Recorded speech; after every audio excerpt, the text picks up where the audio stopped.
wages. Horses had to be fed. Siege engines required iron, timber, and labor. And all of it required money, enormous amounts of money. So how did Rome finance centuries of conquest, and why does it still matter today?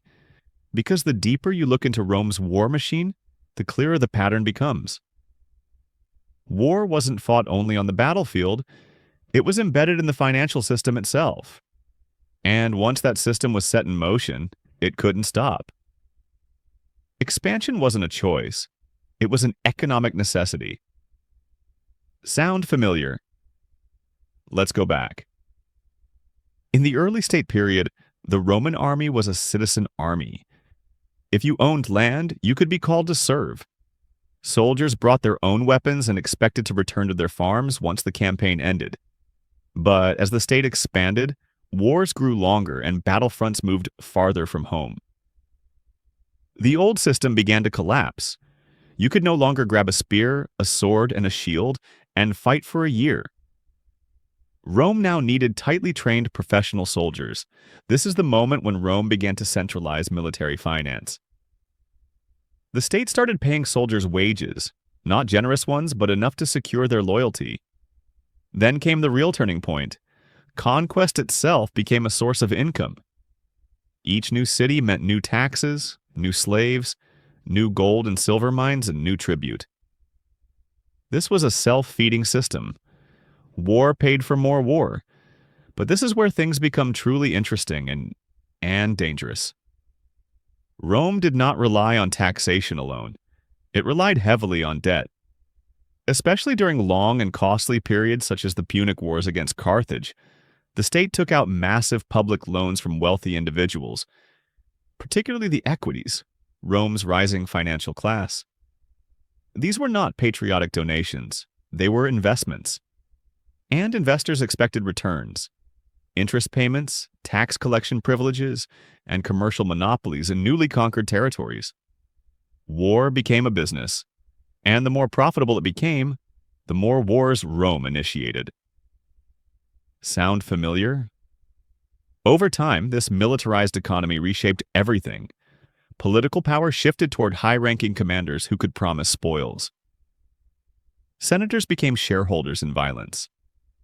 Private contractors, managing everything from slave trade and grain supply to logistics and tax collection, extracted enormous fortunes from the very top of the system. This was a form of military-industrial capitalism. So, what was the cost? The costs piled up. To pay soldiers and creditors, the state had to constantly find new revenue.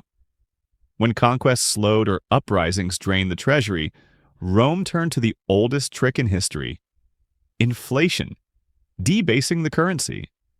Beginning under Emperor Nero, the silver content of the denarius was quietly reduced. Over the next 2 centuries, emperors continued the process. What was once a trustworthy silver coin became a thin promise backed by nothing. Inflation rose, confidence collapsed, and by the 3rd century, Rome's monetary system was in free fall. Meanwhile, the rich grew richer. Senators and equities protected their wealth in land, slaves, and foreign assets.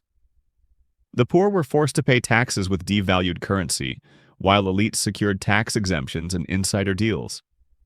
Public services collapsed, corruption surged, and the financial burden of endless wars fell squarely on the lower classes, through inflation, forced labor, and conscription. This was not merely a military collapse, it was a monetary one. Now pause and look around today. States governed by massive budget deficits, wars financed through borrowing, central banks quietly debasing currency to cover shortfalls, a financial class growing rich from defense contracts and crisis profiteering. An economy where expansion, military, monetary, or market-based, is the only way to keep the system alive. It's not an exact parallel, but the genetic code is disturbingly familiar. Rome teaches us this: an economy built on expansion, especially expansion driven by war and violence, will eventually collapse. There are only so many lands to conquer, resources to extract, and enemies to fight. When that moment arrives, the system turns inward. Debt remains, expectations remain. the main source of revenue disappears, and that is when the state begins squeezing its own people. Rome turned to heavier taxation, more currency debasement, more control, bread and circuses to pacify the masses while elites fortified their villas. Sound familiar? Today we don't call it tribute, we call it taxation, quantitative easing, or monetary policy. But the mechanics are eerily similar